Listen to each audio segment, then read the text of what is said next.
rested leaders, rested business owners make better decisions. Heck, rested parents make better decisions. Rested humans make better decisions. Calm businesses, they're going to create way better client experiences and sustainable success. If you want your success to be sustainable, repeatable, predictable, that's going to require some structure. All right. I'm Rebecca Hay, and I've built a successful interior design business by trial and error, podcasts, online courses, and so many freaking books. Over the last decade, I've grown from an insecure student to having false starts to careers, and now I'm finally in the place where I want to be. Throughout my journey, it's been pretty obvious that I'm passionate about business and helping other entrepreneurs do the same. Each week, I'll share tangible takeaways from my own experience and the experiences of other badass women to help you build your confidence and change your business. Hey, it's Rebecca, and you are listening to Resilient by Design. Today, we're talking about taking actual time off from your business. Not just taking time off in theory. I mean, actually stepping away from your business without mentally carrying it around with you the entire time. Because one of the clearest signs that your business still depends too heavily on you is that you physically leave, but mentally you never check out. And I know this conversation is timely because summer is coming and vacations are getting booked, if not already have been booked for months. Cottage weekends are coming, family trips are happening, you're spending time by the lake, kids are off to camp.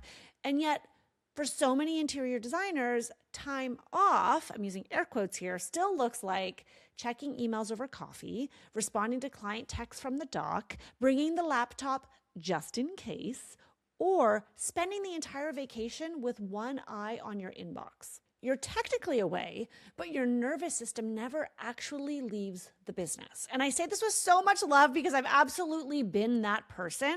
I remember sitting at the cottage years ago with my kids, swimming off the dock, and just refreshing my inbox because I was worried about a client presentation that was happening the week after I got back. Did my team do the thing that they needed? Did we hear back from that supplier? My body was physically at the lake, but my brain was in the business. And I know so many of you can relate to this feeling because for some of us, most of us are high achieving designers or business owners. That constant availability, it can start to feel like professionalism, right? If I'm available, it shows I care. I'm responsible. I am committed. And I'm giving a really good level of service to my clients because isn't that what they expect? But sometimes it's actually fear dressed up as professionalism. So fear that something's going to fall apart, fear that the client won't be happy, fear that the client's going to think that we don't care or the contractor isn't going to handle the issue and it's going to spiral. Fear that if we are not there, if we are not personally monitoring every moving piece in our business, the business can't function properly. And I want to challenge that today. You're not that important. Tough love. Because a premium business, it's not built on constant availability. It's built on clarity. It's built on communication, systems, trust, and leadership. And honestly, one of the biggest signs that your business lacks predictability, it isn't what happens when you're working. It's what happens when you step away or you try to step away. Because if everything still runs through you, if every decision still needs your eyes, I'm talking every decision, if your clients only really feel safe when they can directly access you, like, I don't know, via text message, that's not freedom. That's dependency. And I know some of you listening have businesses that already look successful from the outside. The projects are beautiful. Clients are coming in the door. Maybe you even have a team. But internally, it still feels like everything needs to run through you.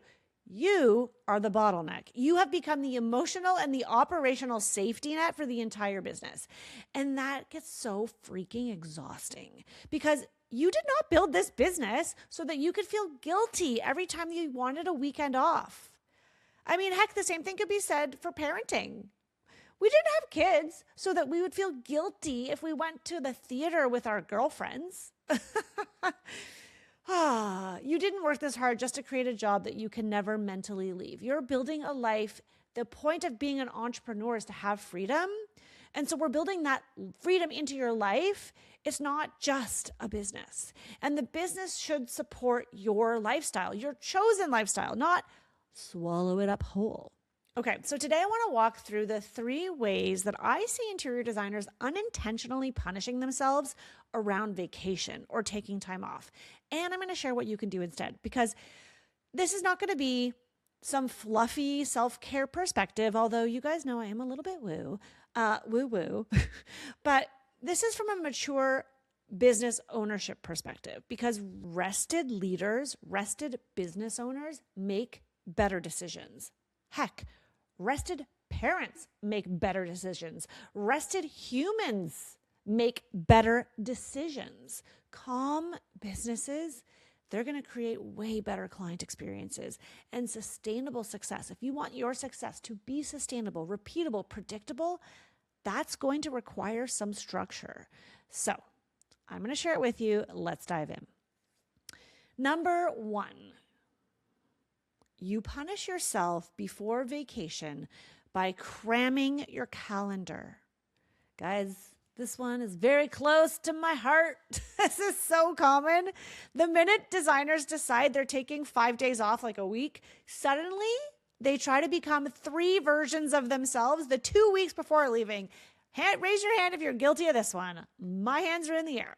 You squeeze in 1 more meeting, 1 more presentation, 1 more site visit, 1 more proposal, 1 more decision. Everything suddenly feels urgent because you want to be able to rest, and you won't be able to rest unless everything gets done. Whew, I'm like tired just saying it out loud. And yeah, sometimes things are genuinely time sensitive, but a lot of things are not. We just treat them like they are because we feel guilty for being away. We don't feel like we deserve the time off. And I really want you to hear this.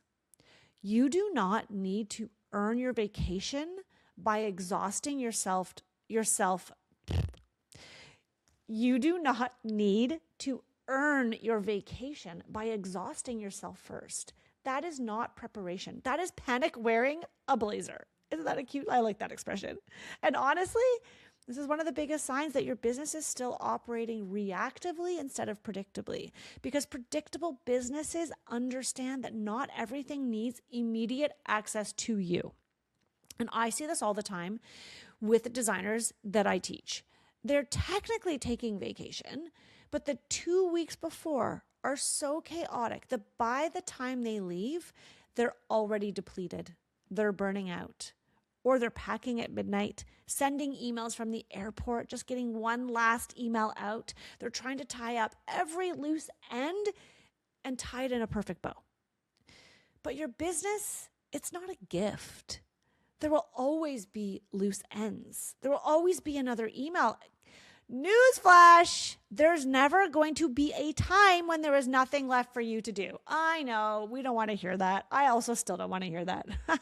There will always be another question from your vendor, another client decision that needs to happen, another issue on a job site. The goal is not to eliminate every open loop before vacation. The goal is to make intentional decisions.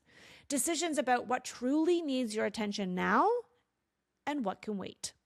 And what expectations need to be communicated so that you can leave? That is leadership. So before your next vacation or time away, ask yourself what truly needs to be decided before I leave and what can wait until I return. Like, actually make a list. What are the expectations that you need to communicate to your client, to your trades, to your team? Communicate them now. And that's it. Those 3 questions alone are dramatically going to reduce the chaos. If you could just take the time to pause and do that. What needs to get decided before I leave? What can wait until I return? And what expectations need to be communicated clearly now? Because oftentimes the issue is not workload, it's discomfort. It's discomfort with confrontation with a client, letting things pause, discomfort with maybe being unavailable. How will the client feel? Or you're not over delivering because you're not there. But the mature business owner knows that not every fire deserves to be put out right before vacation. Your nervous system can't handle that. The week before vacation, I don't want it to feel like punishment. It shouldn't. It should just feel like a normal week. It should feel like maybe there's extra things to do and think about because it's thoughtful preparation, but it's not overwhelm. Okay, number 2. So, number 2 is that you punish yourself during vacation by staying half available. This might be the biggest one. And it sounds like kind of innocent. Like, what's the big deal? I just do a quick check, right? I'm just going to check my email, or just text me if anything comes up. I'm just a phone call away. Or I'm away, but I'm reachable. Or, this is a big one. I'm guilty of this one. You set an out of office reply, but you still check your emails, and you even respond to some of them after the person's received your out of office. Who is guilty of that one? And listen, there's no right way to take time off. I'm not here to shame anyone who has been doing that. I've done this a lot, and I still battle with this myself, but it is always my goal to not check. And so I will be honest too, some seasons in business may require more availability than others, depending where you're at on projects, depending on everything. But the real problem is when you pretend to be away while still behaving fully available. That creates confusion for everyone, and it sets precedents for the future. And it even does that for yourself, because people will follow the boundary you set. People follow the boundaries you set. If you tell clients they can reach you anytime, oh, they will. And not because they're demanding. Not because they're trying to ruin your vacation, because you train them to believe access to you is always available. And this is where I think many designers confuse excellent service with unlimited access. They are not the same thing. The most respected professionals that I know are not the most available. They are actually the clearest. Clear communication, clear expectations, clear timelines, clear boundaries. That's what's going to build trust with your clients. Not answering emails from a beach chair while in Mexico at an all-inclusive. So before your next trip, decide what level of availability am I actually willing to honor? Not emotionally, but realistically. Because if you say I'm offline, but still answer every email, then you're teaching clients that your boundaries are kind of optional and they'll push. And more importantly, you're teaching yourself that rest is completely unsafe, that you can only relax if one eye stays on the business or if everything gets done. That's exhausting. And I think this is especially important for women, and especially important for those designers who want to grow into premium positioning. Because premium businesses, the ones that serve a higher level clientele, they are not built around frantic responsiveness. They are built around trust, process, and communication. When you have a calm business, it feels different. A calm business does not panic every time the owner steps away for 4 days. A calm business has structure. So if you're fully online, and some of you are, and hey, man, that's cool. That is a starting point. But I want you to say that to yourself confidently. A calm business does not panic if the owner steps away for 4 days. If you are checking urgent emails once a day, communicate that clearly, right? That's okay. Make it clear, but then do not budge from that boundary. Don't just reply because it'll be easier, then I don't have to deal with it when I come back. Don't over-explain, don't apologize. There's no guilt. You are allowed to be unavailable for a defined period of time. It's not unprofessional. And that is mature business ownership. All right, number 3, you punish yourself after every vacation by overloading your re-entry. This one is sneaky because you think, okay, I did it. I took the vacation. And then your first day back is like, you're dreading it. And it is absolute chaos. You're meeting with your team. You have client meetings, or you're going to site because you're trying to catch up on everything you missed. You maybe even have a presentation or a vendor issue, not necessarily a presentation the next day, but like that week you're coming into chaos and like an inbox avalanche because hopefully you've not been doing your emails, but it's overwhelming. And so suddenly you're right back into stress mode within hours, undoing all of the magic of your vacation. And this is why I strongly believe that designers need to protect their re-entry. Honestly, your first day back should never be client-facing if you can face it. In fact, I believe the first day back should be a no-meeting day. That is the day when you do the admin, you catch up on the emails, you make the phone calls, because you need time to re-enter your business strategically. You need time to review, time to prioritize, time to think, time to reconnect with your team, time to reconnect with your own ideas and the projects and refamiliarize yourself. Because if you are actually checked out, then now you need to actually understand what happened while you were away. And then coming back from vacation, honestly, I just don't want it to feel like you are being launched like a cannon into a client presentation. Honestly, can you do it? Yes, of course you can. You're so talented, you're so driven, you're so smart, and you are so hardworking. And in fact, many of us are super capable under pressure, right? Like, hello, late night cramming for my exams when I was at McGill, all the time. And man, I aced those, but guess what? A day later, I didn't remember a freaking thing. Okay, but just because you can does not mean that you should. Again, let's remember our nervous system. The distinction matters between can and should, because sometimes what drains us is not actually the work itself.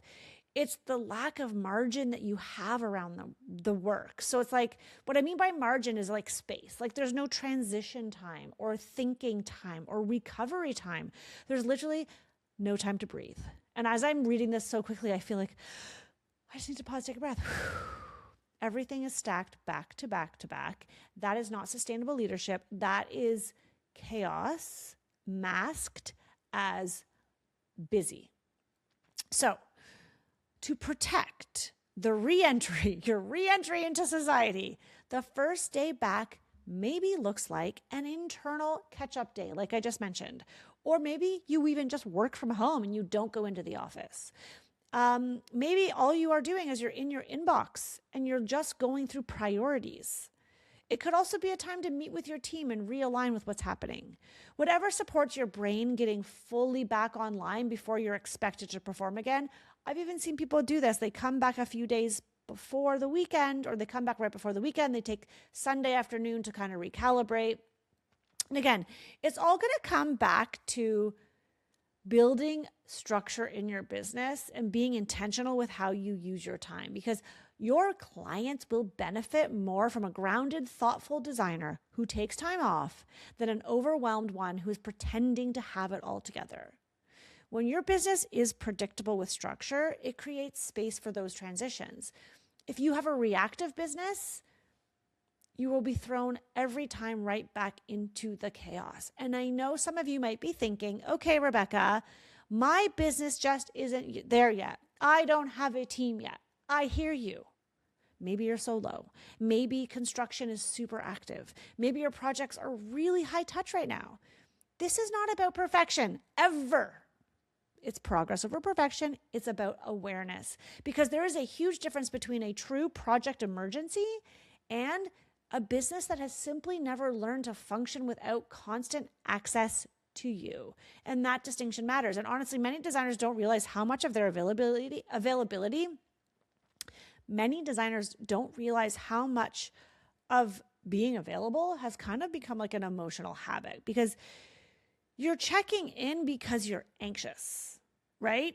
And you're responding because that silence feels uncomfortable to you. And maybe you are overworking because slowing down feels unfamiliar. We have been conditioned our lives to feel these things, and that is not wrong. That is just our lives and our experiences. But the reality is it can change. You can make it more calm. The business growth will happen when you start to build in new patterns. When I say patterns, I mean like things that are rooted in structure instead of chaos, panic, reactivity, right? Getting that clarity instead of reactivity. And then leadership instead of over functioning and doing everything yourself. That's the real shift. And I want to say this super clear. You are allowed to rest even if everything isn't complete. Because if your rule is, and hey guys, I am cut from this cloth, so We are in this together. But if your rule is, I can rest when everything is done, you will never rest. And I can tell you, like, very personally, I will share from the heart, I still struggle with this. I grew up in an environment where I was not allowed to rest if it was a sunny day and there was stuff to be done in the yard. I was not allowed to watch TV because it was bad for you. And so all of the things that were equated with resting when it wasn't a reward for something, all of that felt uncomfortable. So now as an adult, I fight sitting down to have a cup of tea, even though the kitchen hasn't fully been put away, because I'm trying to train myself that rest is important. And sometimes it's more important for you and your nervous system, your body, your mental health than getting all the freaking tasks done. There will always be another sample to pick up or return, another email to respond to, another invoice to send out, another client decision you need to follow up on or weigh in on, another vendor issue, another back order issue, you name it. It's never going to stop. I'm so sorry to tell you. So we need a better rule, right? That rule becomes, I am building a business. I am building a business that can hold the work while I step away. And maybe that feels partially true today. Some of you are like, I'm kind of there, Rebecca, and that's amazing. But for many of you, you're not fully there yet. And that's okay. We can build toward it. Just start small. Take a Friday off. Stop checking email one afternoon. Protect your first morning back from holiday. Communicate firm boundaries. Delay maybe one response without apologizing. Every small moment is going to make a big ripple. Because every time you do that, you teach clients how to work with you. You teach your team what leadership looks like, what's expected, and what's truly valued. And you teach yourself that your business doesn't need to constantly be your full involvement in order to survive. And that's how we build resilient businesses, guys. It's not overnight, but it's through those repeated moments where you choose. You choose clarity over chaos, structure over panic, and trust over control. Because I want for you, before the next vacation, before the next time you take time off, I want you to think about these three things. What truly needs to be handled? What boundary am I genuinely willing to honor? And what space do I need to re-enter well? Those are the three things. That's it. Don't cram. Let me summarize. Don't cram before you leave. Don't hover during your vacation. And don't overload yourself after you return. And honestly, that alone, those three things alone, super simple to remember, will change the way your business feels. Because the goal is not to build a business that needs you every second. The goal is to build a business that reflects your leadership, that provides for your lifestyle, even when you step away. Communication, trust, systems, and leadership, those are the things that will carry you forward as a business when you're not even in the room. And that's what's going to create that long-term freedom that so many of us crave. All right. I hope this episode gives you both the permission and the practical shift that you need to take time off, but like really take time off. Close your freaking laptop. Protect your energy and trust that your business can evolve into something more sustainable too. If you enjoyed this episode, please share it with a friend. You know another designer, another entrepreneur who struggles with this too. Share it with them, and hopefully we can all improve this together. All right. Thank you for listening. I'll see you soon.